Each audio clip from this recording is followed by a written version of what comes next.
What up YouTube? I am Omega and welcome to my first ever commentative video, and I want to talk about the new warrior skills and class changes that are coming up in Stormblood.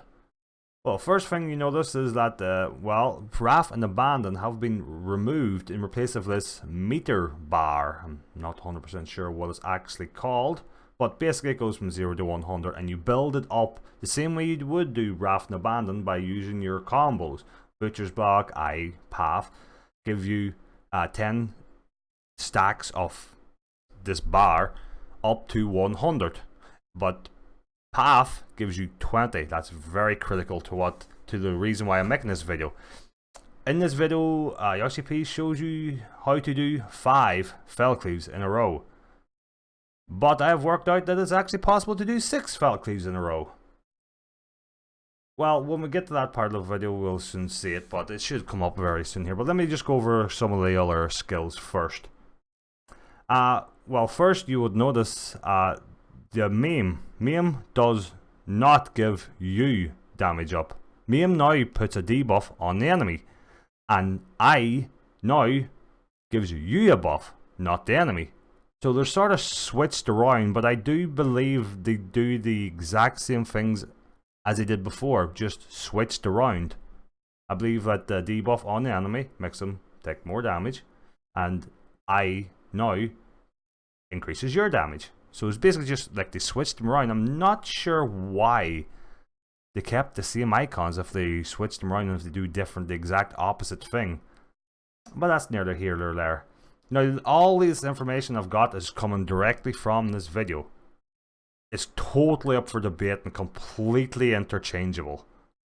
I have no idea if they're going to change this, but all I know is that this is what I've seen, this is how I understand how this is possible and how it works. Now, if you look there at number 0 on the bar, at the top of the third bar, that is your plunge. That's the icon for your plunge. And it uses, see the 20? 20 is how much bar. It uses your meter bar. In order to use it, you have to use 20. Which is very crucial because that bar is how you fell cleave. So this could come a lot into play whether you want to use this or not. There's also the F2 on the bottom bar there. You see it beside Holmgang. That's the new uppercut ability which you'll see in the skills video. That does a slightly more damage than the proc Butcher's Block, and it also uses 20 bar. So not exactly sure how that would work. And there is another skill there, I believe it's C3 in the bottom bar beside that new uppercut ability. No idea what that does. No one went over it. No one showed anyone what it does. That's a completely new ability. No one knows what it is.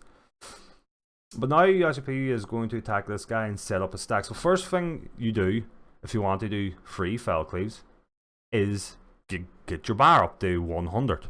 So you do your combos. Butcher's Block, keep going around.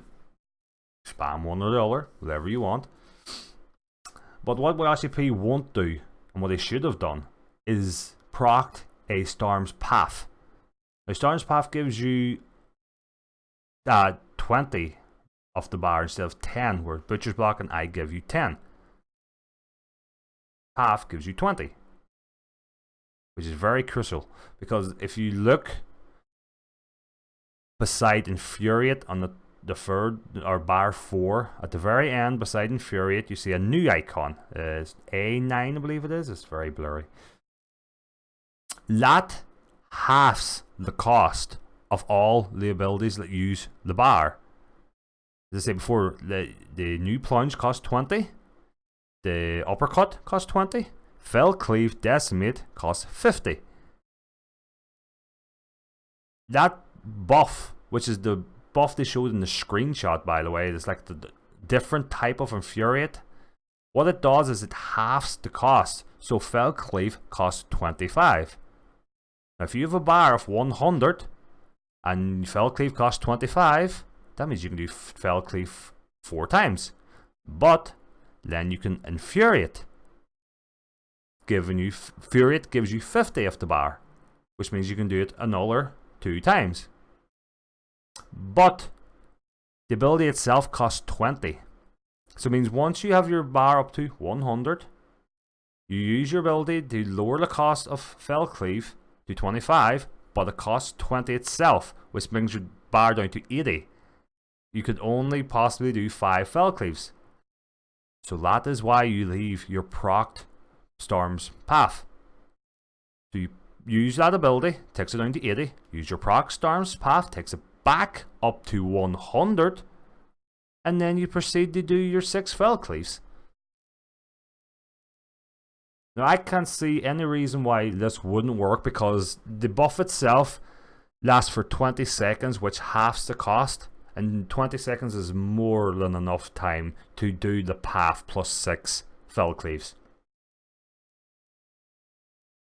You should see that coming up very soon. I also want to go over this bar. It's very nice looking. I like the 2 axes. The other one's like Ifrit horns for the tank stance. This is deliverance stance. So as you can see here now, he's built his bar up to 100. He's showing, I'm going to speed it up here. Let's speed her up. Let's see, 5075, not quite full speed. Right, so RCP is now going to go and use his 6 fell cleaves. But as I said before, what he should have done is procced his Storm's Path. So now he's going to go ahead. Oh, we are going to. He procced it. As you see, if you look, it moved down to 25. Fell cleave, fell cleave. He would have used his procced Storm's Path to give him 20 more, which would have allowed him to do 1 extra fell cleave, because he would have had 25. As you see, he has 5 left.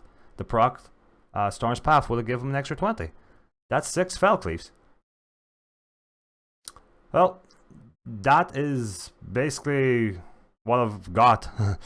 And I'm not sure if this is totally up for change. Might be totally different. There's some skills and abilities I don't know what they do, but whatever. We'll see you next time. Hopefully we can do our 6 fell cleaves soon and get a good look at our monk. So see you later. Check out my Twitch and bye.